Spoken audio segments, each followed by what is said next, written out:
Today I wanted to speak to you about fitness product, a product that I think can be a disruptor in the fitness industry. What I'm going to talk to you about is resistance bands. And before I start on this topic, I wanted to make an observational inference that I have. The observational inference is that in India, if I see something after cricket that has stability in terms of commercial value, as a business, then it is gyms. You see gyms across India since the last 2-3 decades everywhere. Every housing society has a gym. Every new housing society coming up provides the gym as one of the first utility items. Every territory, even a cash guzzling reality sector like Mumbai, you go to any Tony neighborhood and you'll find about 4-5 gymnasiums over there. And whether you're an individual or whether you're an organization, one should always analyze whether it's optimum utilization of resources. And do we actually utilize our gyms well? Are we using it to the optimum level? Whether it is our residential gyms or whether it is commercial gyms. And how you would evaluate that? You would evaluate that by, seeing your membership and how many days you actually go to a gym. You'd see it by, the number of residents in an housing complex who actually go and use a gym regularly.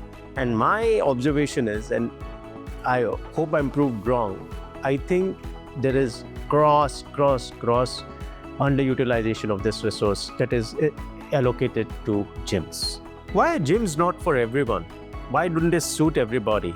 And let me give you some reasons for that. First, the dopamine effect.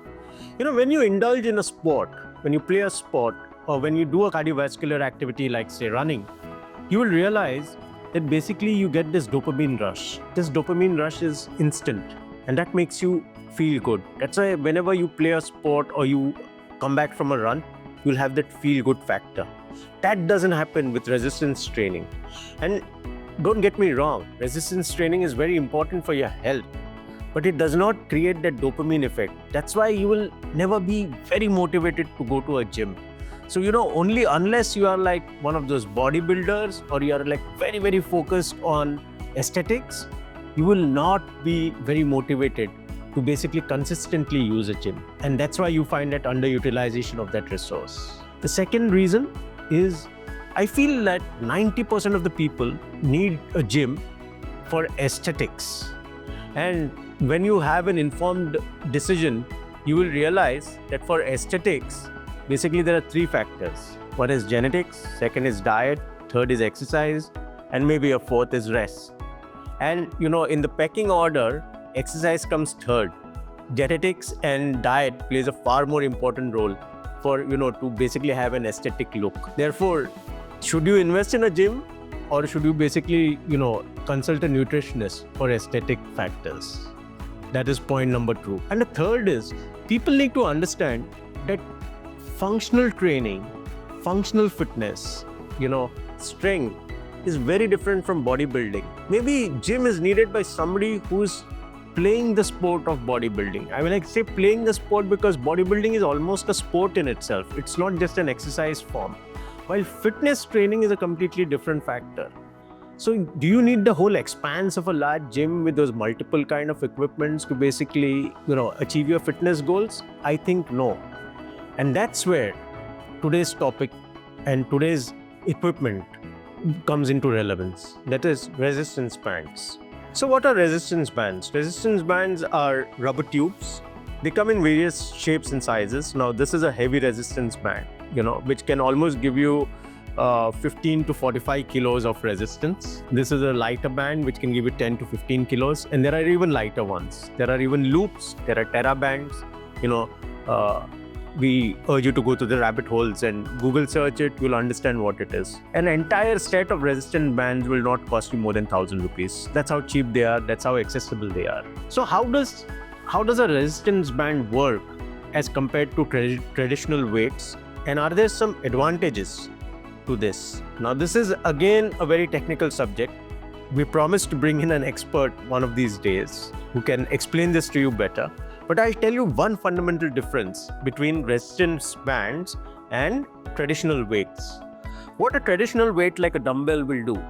Now this is a 2 kilo dumbbell, right? Suppose I'm doing my bicep curls with this. All right. This gives me a constant resistance. Constant resistance means 2 kilos. If I want to increase the resistance, I have to use a heavier weight. More equipment, more investment. Look at this now. This is a 5 kilo dumbbell. So when I do a bicep curl with this, then that increases the resistance. What is the advantage with resistance bands? This is a resistance band. This gives you variable resistance. So with the same resistance band, and let me just change the resistance band. This is a heavier one. I don't even need the heavier one. This is a lighter one, which, gives you 2.5 to about 7 kilos of resistance. And how does that variance come across?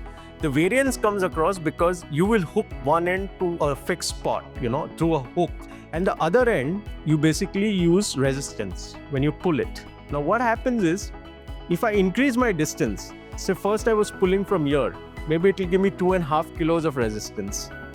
If it's hooked here, the same spot, but I move a little further and now I start pulling it, it becomes almost 7 kilos. So one resistance band, you don't need too many equipments. And that is the advantage. That's why it's called variable resistance training. While the weights, traditional weights, were constant resistance training. This is far more complex. Then there are certain other advantages, because when suppose you do a bicep curl, there are various biomechanical points in your body. Some are strong, some are weak. It is said that with resistance band, you can basically increase the weight load, at your weakest biomechanical points. It looks technical, right? But all we'd like to say is, there are two major factors why you should use resistance bands as compared to weights. One, they're easier on your joints. So especially if you're a recreational athlete, who's coming into sport or into exercise after a gap, or if you're not very regular with it, then your joints have to be preserved. That's where injury happens. And, instead of weight training, when you use resistance bands, then, the entire load on your joints is reduced significantly. That is one advantage. And the second advantage is cost and convenience. You can do resistance band training in, 10 feet space with just one or two bands, an entire gamut of exercise. And here, I'd like to, reference somebody who I have followed and who's like almost a superstar on the YouTube. AthleanX is his channel. Jeff Cavalier, of former New York Mets trainer, very, very knowledgeable, and he's got this entire series on resistance bands, and that got a reference from none other than Sylvester Stallone. And you should watch that. Every body part, every exercise form can be, emulated through resistance bands. Therefore, this is a food for thought. This topic is not over here. It will need your own research. It will need your own inferences. But if you are a recreational athlete, if you have to make a choice, if you want to choose something which causes less pain on your joints, where you incur less cost, and you can focus on your recreational sport, and you use exercise as an ancillary form to your major sport, then resistance band is the way forward. If this content interested you, opened a new horizon for you in your sports fitness area, then, like and subscribe our channel, share it with like-minded people, and we look forward to bringing more such content to you. Thank you.